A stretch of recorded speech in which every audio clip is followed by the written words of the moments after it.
Mungkin bisa dijelaskan budaya korporasinya, Pak? Siang ini saya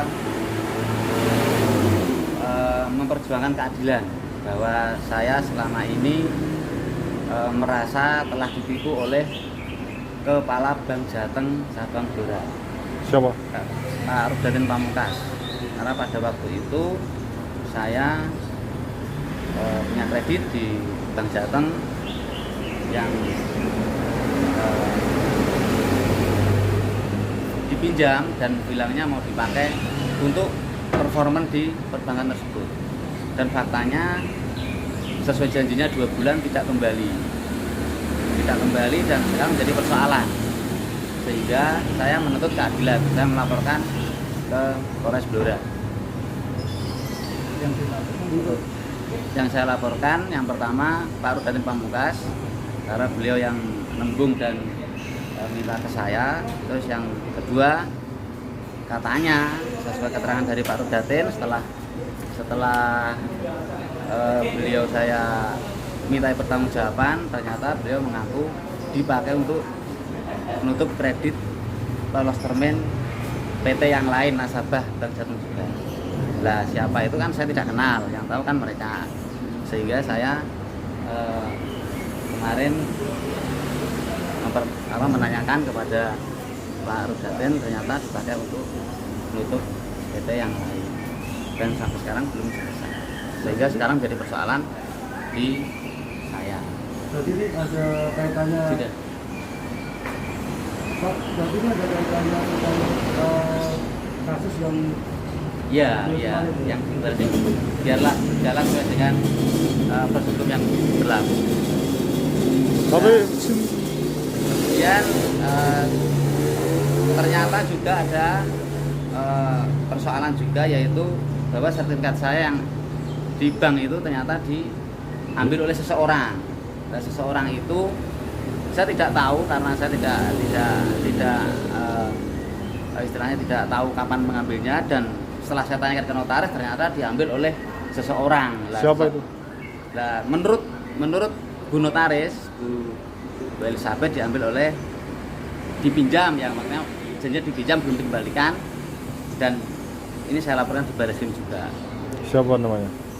Saya belum berani menyebutkan karena memang inisial itu Bu Notaris saja yang lebih tahu.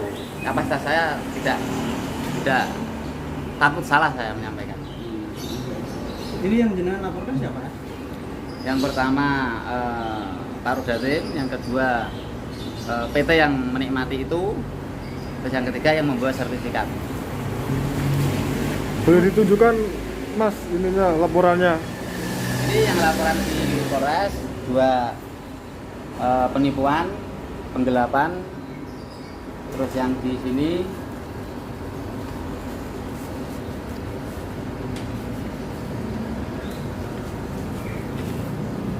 ini pengakuan dari kepala cabang bahwa uang itu dia pakai untuk nutup lolos termin. Jadi kita taunya uang itu mau dipakai untuk performan, ternyata dipakai untuk lolos termin. Berapa itu, Mas, kisarannya? Total berapa itu? Berapa miliar? Totalnya 13 miliar. 13 miliar. Terkait akibat dari ini apa yang jenengan alami? Walau saya mengalami kerugian material maupun imaterial. Material jelas uang tidak kembali, aset menjadi jaminan, bahkan disita oleh bank. Kemudian imaterial saya diuber-uber sama beberapa pembeli atau konsumen yang sertifikatnya ikut terbawa oleh Saudara? yang membawa ini. Saya tidak berani menyebutkan karena ini masih proses. Saya selama ini memang menunggu solusi, ternyata tidak ada solusi, dan faktanya saya sekarang jadi tersangka. Nah, ini gimana Tanggapan sedikit, Mas, terkait status tersangkanya di Barreskrim Ya ini? itu biar berjalan sesuai dengan Ya. dengan alur hukum yang berlaku di Barreskrim ya. Ini yang harapannya jenengan dengan harapannya keadilan bisa ditegakkan. Mas, ini kan sebagai tersangka ini, Mas. Ini mempengaruhi nggak sih, Mas, di pekerjaan di lingkungan ASN sendiri nih? Kalau pekerjaan alhamdulillah tetap berjalan sesuai dengan keseharian saya, karena memang setelah konsul ke BKD memang dianjurkan tetap sesuai sesuai dengan tupoksi saya sehari-hari. Hmm. Tetap saya kantor dan saya ada tugas juga tetap saya jalani. Mas, Mas. ini sudah pernah dipanggil Baris sebagai tersangka atau belum? Belum. Belum. Nanti kita lihat. Ada suratnya ya? Itu cukup.